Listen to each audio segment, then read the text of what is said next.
하겠습니다. 누가복음 2장 1절에서 20절 말씀입니다.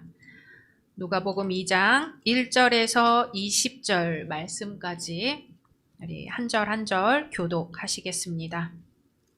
그때에 가이사 아구스도가 영을 내려 천하로 다 호적하라 하였으니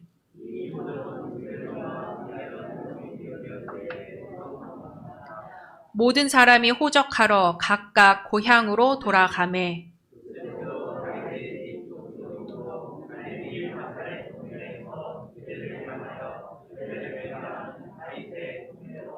그 약혼한 마리아와 함께 호적하러 올라가니 마리아가 이미 잉태하였더라. 첫 아들을 낳아 강보로 싸서 구유에 뉘었으니 이는 여관에 있을 곳이 없음이러라.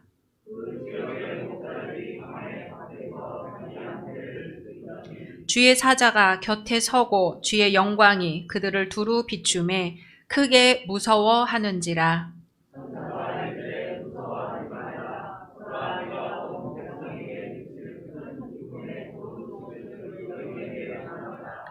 오늘 다윗의 동네에 너희를 위하여 구주가 나셨으니 곧 그리스도 주시니라.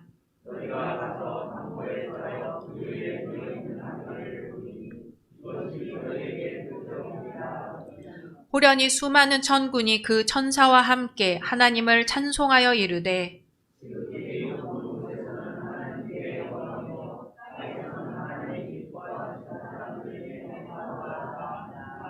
천사들이 떠나 하늘로 올라가니 목자가 서로 말하되 이제 베들레헴으로 가서 주께서 우리에게 알리신 바 이 이루어진 일을 보자 하고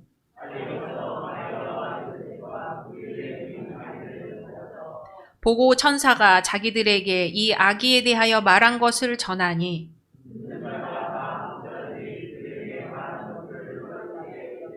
마리아는 이 모든 말을 마음에 새기어 생각하니라. 목자들은 자기들에게 이르던 바와 같이 듣고 본 그 모든 것으로 인하여 하나님께 영광을 돌리고 찬송하며 돌아가니라. 아멘. 오늘도 말씀 속에서 오직 예수님만 만나시기를 소망합니다. 오늘 예수님의 생일잔치에 오신 모든 분들을 주님의 이름으로 환영하고 축복합니다. 우리 앞뒤 옆에 계신 분들하고 메리 크리스마스 인사 나눠볼까요? 메리 크리스마스. 네, 반가운 분들이 보여서 참 좋습니다. 네, 온라인 상에서 함께 예배 드리시는 모든 분들도 메리 크리스마스입니다. 우리 사도행전교회 핵심같이 선포하겠습니다. 오직 예수, 오직 복음, 오직 교회, 오직 하나님의 나라. 아멘. 약속의 말씀 암송하겠습니다. 갈라디아서 6장 9절 말씀. 우리가 선을 행하되 낙심하지 말지니 깨하지 아니하며 때가 이르매 거두리라. 아멘. 말씀대로 이루어 주실 줄로 믿습니다. 아멘. 약속의 말씀 암송도 이제 내일 주일 예배면 2021년도가 끝이 나네요. 그러면 우리가 또 새로운 약속의 말씀을 받을 것 같습니다. 예전에 여기 열린교회에 있을 때 우리 지금 이제 해외 나가 있는 이자승 청년이 고등학교이던 시절이에요. 그때 고등부 우리 학생들과 같이 기독교 청소년 영성훈련 모임에 참석한 적이 있습니다. 천안에 디아코니아 자매회라고 아시죠? 수도원 같은 곳이에요. 그 모임에서 마지막 일정으로 자신이 고백하는 예수님을 생각하며 십자가 만들기를 했었습니다. 십자가의 모습이 참 다양하게 만들어졌어요. 그 중에서도 유독 눈에 띄는 십자가가 있었는데 그 십자가가 배가 볼록한 십자가였어요. 임산부를 떠올리게 하는 모습이었어요. 그 십자가를 본 이후 십자가 하면 그 배가 부른 십자가 모양이 자꾸 생각이 나는 거예요. 임신한 십자가, 배가 볼록한 십자가. 한 남자 청년 선생님이 만든 십자가였는데 어떻게 그런 생각을 했는지 참 신기합니다. 오늘 말씀에서 마리아는 배가 볼록해서 이제 아기가 나오려고 하는 상황이지요. 그런데 로마의 아우구스투스 황제가 이스라엘 사람 각자 다 자기 고향으로 가서 호적을 하라는 거예요. 아마도 이제 세금 계산을 하기 위해서 내 백성이 누가 있는지 계수를 하려고 했던 걸 거예요. 요셉은 다윗의 후손이기 때문에 다윗의 고향인 베들레헴으로 약혼한 마리아, 또 배가 볼록한 마리아와 함께 호적하러 갑니다. 막달이라 그러죠. 산딸이라고도 하고요. 임신한 여인이 이제 곧 아기 낳을 때가 되었다는 뜻입니다. 요새는 날짜 정해놓고 제왕절개 수술을 하기도 하지만 일반적인 자연분만에서는 아기가 나온다고 신호를 보내야만 아기를 낳을 수가 있습니다. 그러니 부모 마음대로 낳는 것이 아니라 아기가 나올 때를 기다리는 수밖에 없습니다. 막달에 임신한 여성들은 어떤가요? 아기를 낳아본 부부들은 잘 알고 있는 상황입니다. 출산일이 다가올 때쯤 되면 출산 가방을 싸놓고 아기 방도 마련해 놓고 아기 용품들도 다 준비를 해 놓습니다. 임산부는 배가 가슴까지 차올라서 또 아기가 기지개를 엄마 가슴 쪽으로 하기라도 할라치면 숨을 한껏 들이마셔야 숨을 쉴 수가 있습니다. 밤에 눕는 자세도 불편해서 잠을 설치기가 일쑤고요. 밤에 왜 그렇게 화장실을 왔다 갔다 해야 하는지 어떤 때는 화가 날 지경입니다. 그리고 아기 나오는 그날이 왜 그렇게 멀게 느껴지고 지루한지 모릅니다. 아기 만날 생각에 기대가 되면서도 아기 낳을 생각하면 두렵고 고통스럽기도 합니다. 온갖 번뇌가 그치질 않아서 한 달 내내 이 막달에 마음이 심란합니다. 그게 어떤 여성이든 겪게 되는 막달의 현상이지요. 2000년 전 여성인 마리아라고 해서 달랐을까요? 가만히 있어도 심란한데 갈릴리 나사렛 동네에서 저 베들레헴까지 호적을 하러 가야 한답니다. 지도상의 거리를 보면 갈릴리의 나사렛은 위쪽에, 베들레헴은 아래쪽에 있습니다. 사해 옆에 베들레헴이 있습니다. 가장 가까운 직선거리로 보면 나사렛에서 베들레헴까지 몇 킬로일까요? 120킬로. 그런데 나사렛에서 베들레헴 직선거리 중간에 뭐가 있느냐? 그렇게 싫어하는 사마리아 지역이 있죠? 사마리아 지역을 이렇게 돌아서 가야 됩니다. 그러면 나사렛에서 베들레헴까지 거리는 150km에서 180km 정도까지 거리가 늘어납니다. 일반적인 걸음으로 최소한 열흘을 걸어가야 하는 걸음인데 마리아가 나귀를 타고 갔을지 걸어서 갔을지는 모르겠지만 나귀를 탔어도 힘들었을 것이고 걸어서 갔어도 힘들었을 것입니다. 가다가 배가 딱딱하게 뭉치면 아파서 더 이상 가는 게 힘들었을 테니까 멈춰서 기다려야겠지요. 아무리 건강한 임산부라 해도 여행 도중 하루 이것을 몇 번이고 수십 번이고 반복해서 150km에서 180km 되는 그 거리를 가야 했을 것입니다. 그렇게 힘들게 가고 또 가서 베들레헴에 도착을 했는데 쉴 방이 없습니다. 급기야는 진통이 오면서 아기가 나오겠다고 신호를 보냅니다. 요셉과 마리아가 얼마나 당황했을까요? 살던 동네도 아니고 낯선 타 지역에 가서 쉴 곳도 없는데 아기가 나오려고 하는 거예요. 한마디로 요새 말로 멘붕이 아니었을까 싶습니다. 얼마 전 뉴스에서 재택 치료 중이던 임산부가 갑자기 아기가 나오려고 했죠. 코로나 확진자니까 구급차를 불러서 병원을 갈 수 있는 병원을 찾아서 전화를 합니다. 병원 16곳에서 거부를 했습니다. 10시간을 차 안에서 헤매다가 결국은 구급차 안에서 출산을 했죠. 아기를 낳고도 한참이 지난 후에야 서울의료원에 자리가 나서 응급실에 있다가 다시 평택의 코로나 전문 병원으로 가서 그쪽에서 이제는 몸을 푼 것 같습니다. 기가 막힐 일이지요. 오늘날에도 출산은 쉬운 게 아닙니다. 이제 곧 아기를 낳을 마리아의 마음을 헤아려 봅니다. 옛날 할머니들은 밭에서 일하다 아기 낳았다고도 합니다. 마리아는 지금 낯선 곳, 쉴 방도 없는 곳에서 조급하고 다급하고 안절부절 못하고 있었을 거예요. 그때 쉴 곳 하나를 간신히 찾았는데 그곳이 바로 마구간입니다. 거기서 요셉의 손을 잡고 소리 지르며 눈물을 흘리며 힘을 주었겠죠. 어쩌면 요셉은 아기 씻길 물을 찾아 밖으로 나가 있었을 수도 있어요. 그래서 마리아 혼자 아기를 낳았을 수 있습니다. 혼자서 지푸라기를 부여잡고 소리 지르며 신음하며 아기를 낳았겠죠. 혼자서 탯줄을 자르고 아기를 강보에 싸서 품에 안고 아기를 내려다 보는 겁니다. 이 아기가 바로 그 아기구나. 아기를 임신했을 때 성령 충만하여 하나님을 찬양한 때를 떠올리지 않았을까요? 누가복음 1장 46절에서 55절부터 나오는 마리아의 찬가입니다. 우리 같이 한번 읽어 보겠습니다. 시작. 마리아가 이르되 내 영혼이 주를 찬양하며 내 마음이 하나님 내 구주를 기뻐하였음은 그의 여종의 비천함을 돌보셨음이라. 보라 이제 후로는 만세에 나를 복이 있다 일컬으리로다. 능하신 이가 큰 일을 내게 행하셨으니 그 이름이 거룩하시며 긍휼하심이 두려워하는 자에게 대대로 이르는도다.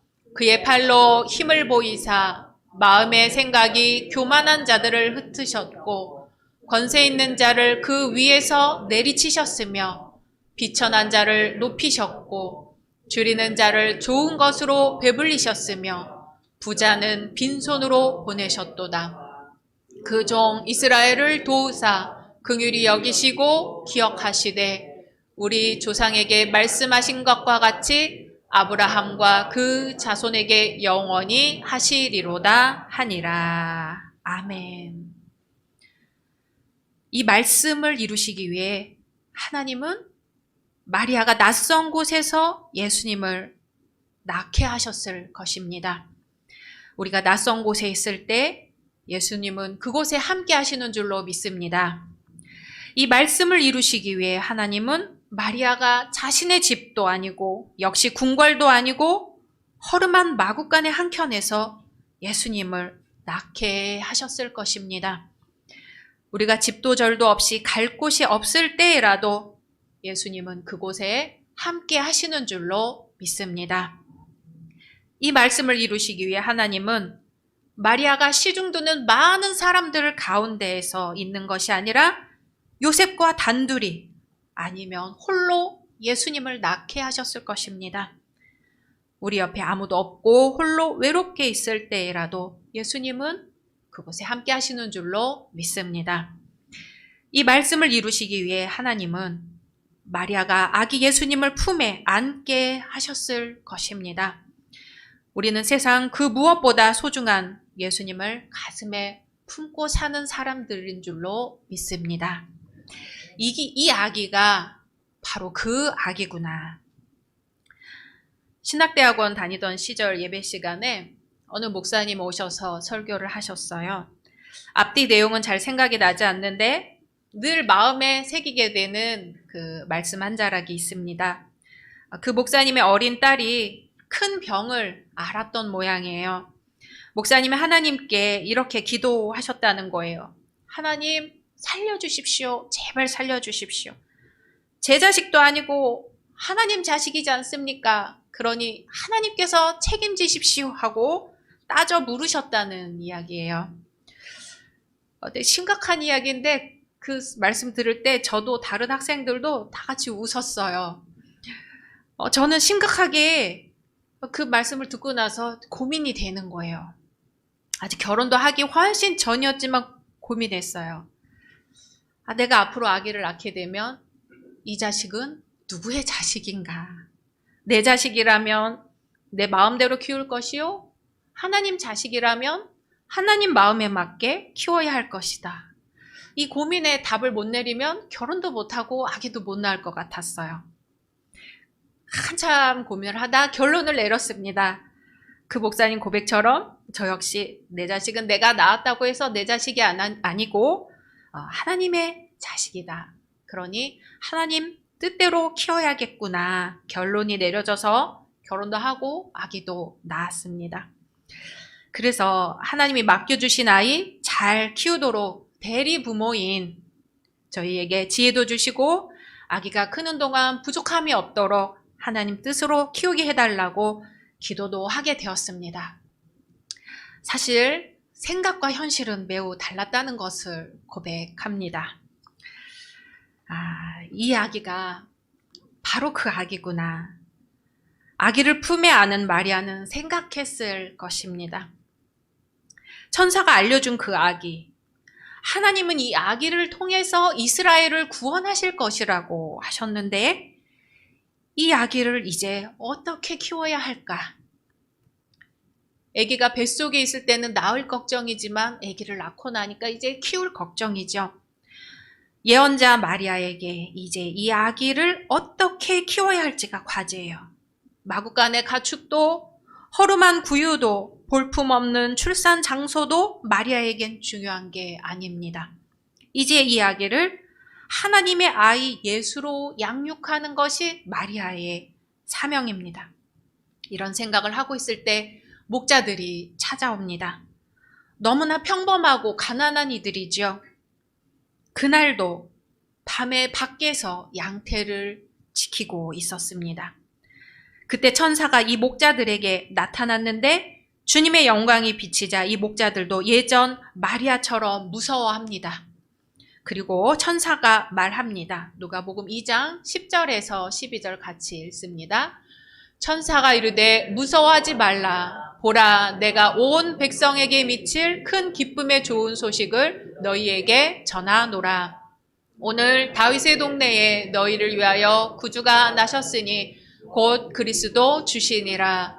너희가 가서 강보에 쌓여 구유에 뉘어 있는 아기를 보리니 이것이 너희에게 표적이니라 하더니. 아멘.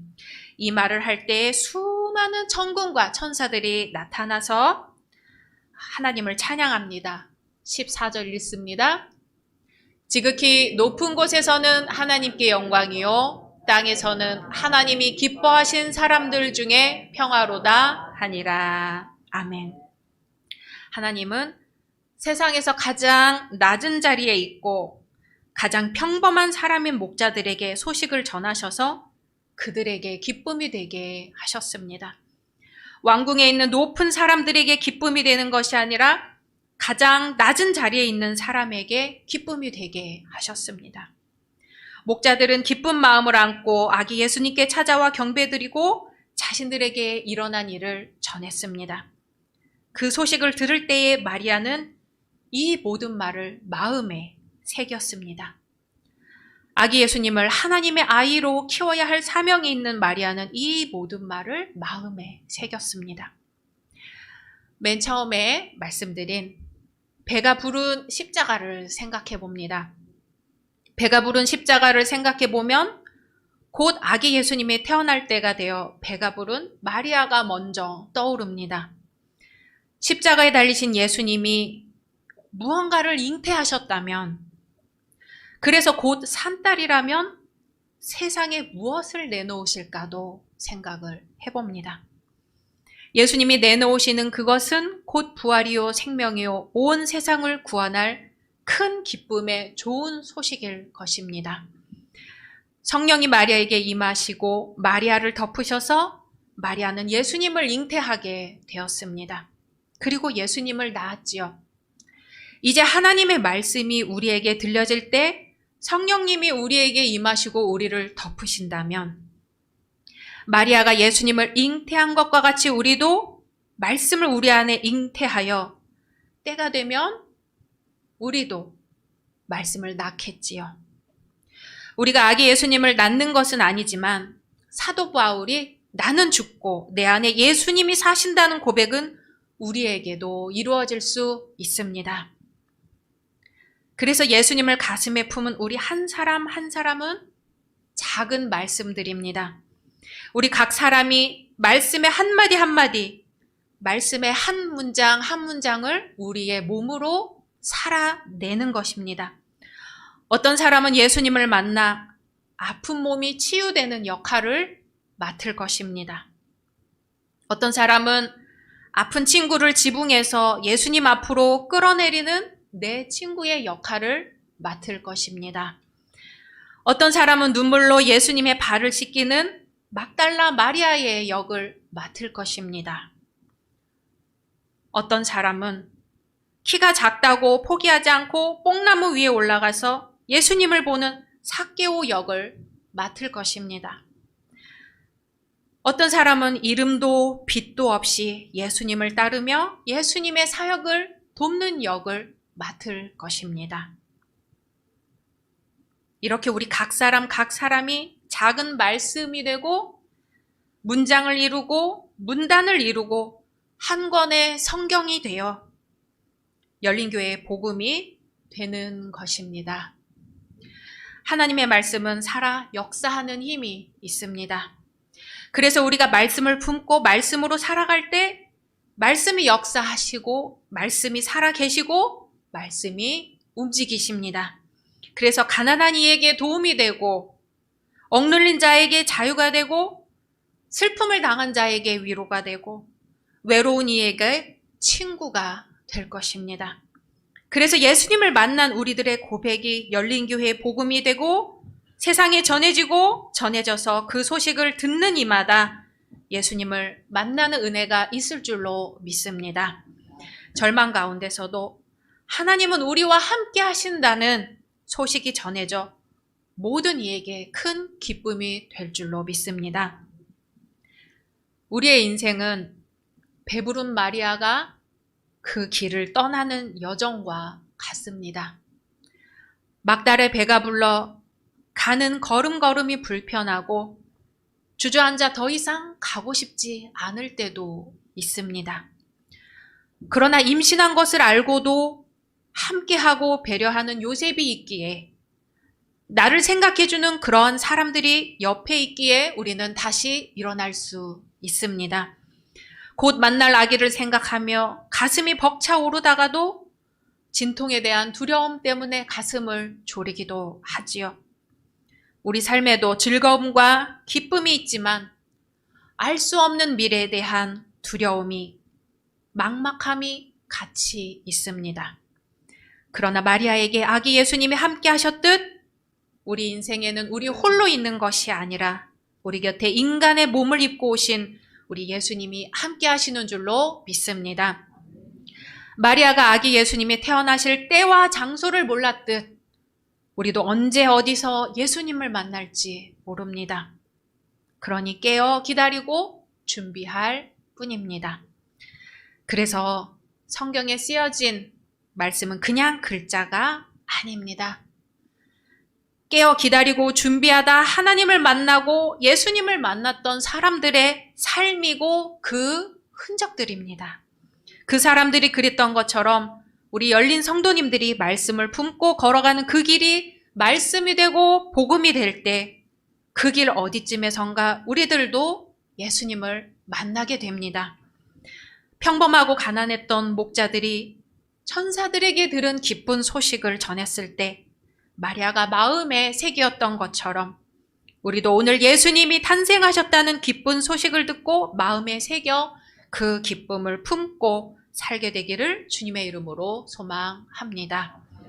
그 기쁨으로 말미암아 우리도 하늘에는 영광이요 땅에는 평화라고 외치게 될 것입니다. 오늘은 예수님이 이 땅에 오신 예수님의 탄생일 성탄절입니다. 이제 우리는 아기 예수님께 어떤 선물을 드릴까요? 주님은 어떤 선물을 가장 기쁘게 받으실까요? 아마도 우리들이 예수님을 만나고 써 내려가는 열린교회의 복음일 것입니다. 우리가 걸어가는 그 길이 말씀이 되고 복음이 될 때 바로 그것이 나를 믿는 자는 내가 하는 일을 그도 할 것이요 또한 그보다 큰 일도 하리라고 말씀하신 예수님께 드리는 가장 귀한 선물이 될 것입니다. 하늘에는 영광, 땅에는 평화. 오늘 이 말씀이 우리에게 이루어졌습니다. 메리 크리스마스. 함께 기도하시겠습니다.